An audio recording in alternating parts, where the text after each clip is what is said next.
The 2014 Consumer Electronics Show is kicking off this week in Las Vegas, Nevada. It's the biggest annual consumer electronics trade show in the world.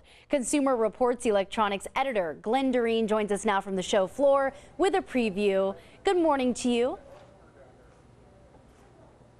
Good morning to you. Thank you for joining us. We want to start off by asking, what do you expect to see from TV manufacturers?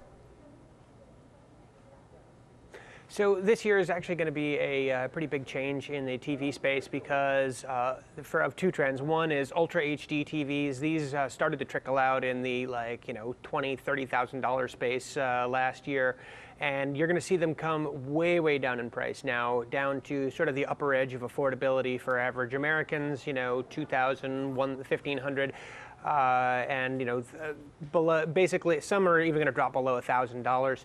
And what this means is that HD TV that you bought a couple of years ago is soon to be outmoded. But we'd still hold off on buying them ourselves now because we think the content really isn't there just yet.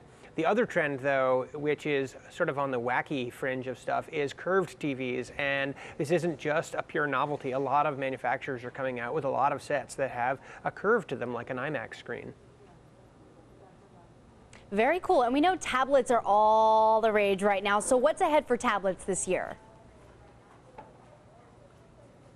So a lot of the big tablet releases are in the fall timeframe because that's when the pre-Christmas buying season occurs.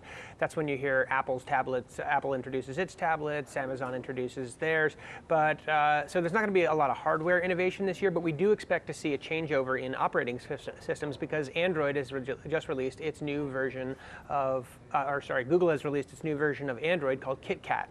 And so expect to see a lot of tablets coming out with KitKat this year. In fact, we've even seen some variations on the tablet as well, where KitKat gets built into screens, for instance. So when you unplug your normal computer, it becomes a tablet.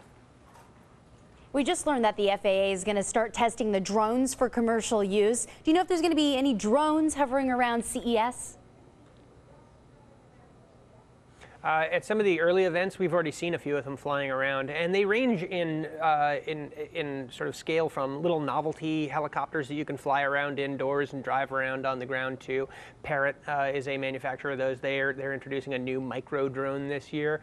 But there's also sort of larger scale drones, things from companies like DJI that produce things that can hold action sports cams and follow you around as you're snowboarding or skiing, to very large drones that are used by law enforcement and the filmmaking community. All right, and last question. Of course, we're talking about drones. Also, we know about those driverless vehicles. So what's going on with car technology this year?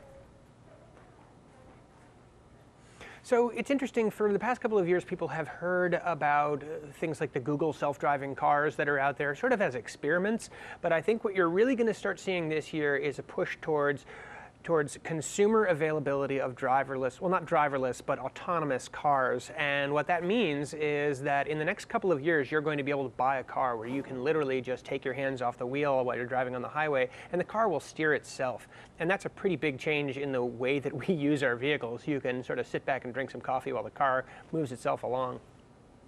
All right, Consumer Reports electronics editor Glenn Doreen, thank you so much for joining us. Thank you. All right, and again, that was the 2014 Consumer Electronics Show happening this week in Las Vegas, Nevada.